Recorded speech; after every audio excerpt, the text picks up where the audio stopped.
రోడ్ల మీద అవే, గల్లీలల్లో అవే, గ్రౌండ్లల్లో అవే, బడి కాడ అవే, గుడి కాడ అవే, రైల్ స్టేషన్ కాడ అవే, పోలీస్ స్టేషన్ కాడ అవే. దుకాణానికి పోనీయై, మార్కెట్కు పోనీయై, పోరలను స్కూల్కు పోనీయై, కాలేజ్కి పోనీయై, పెద్దలను పనులకు పోనీయై, బయటికి పోయిన వాళ్ళను ఇండ్లకు పోనీయై. ఇంతకు ఏంటి అయ్యి అంటారా? ఇంకేంటి కుక్కలను ఎట్లా కంట్రోల్ చేస్తారో చెప్పురని ఆర్డర్ వేసిన ఏ రాష్ట్రం పట్టించుకోకుంటే ఫుల్ గరమైంది దేశం పెద్ద కోర్టు.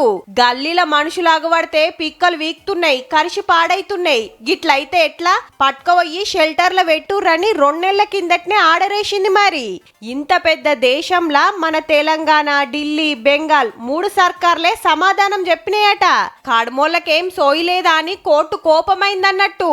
కుక్కాబా చేయవట్కే బయటి దేశపోళ్ళ ముంగట మనం పల్సగైతున్నమాట. తక్కువ తిప్పలుందా మళ్ళా?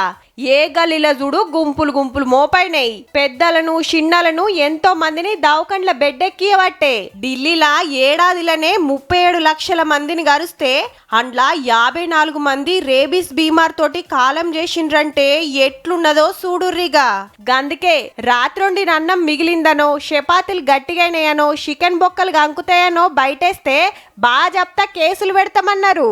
హవో జీవరాశి మీద పగేందని కుక్కలంటే పాయిరం ఉన్నోళ్ళు లడా ఎత్తుకున్నారు. గిసొంటి యాళ్ళ అసలు సర్కార్లు ఏం చేస్తున్నాయో చెప్పమంటే ఎవ్వరు సప్పుడు చేయనందుకు కోర్టు గుస్సయిందన్నట్టు. కేసు మళ్ళా విచారణకు వచ్చేటోరకు ఏదోటి చెప్పాలంటే ఏం చెప్తారో చూడాలి మరి.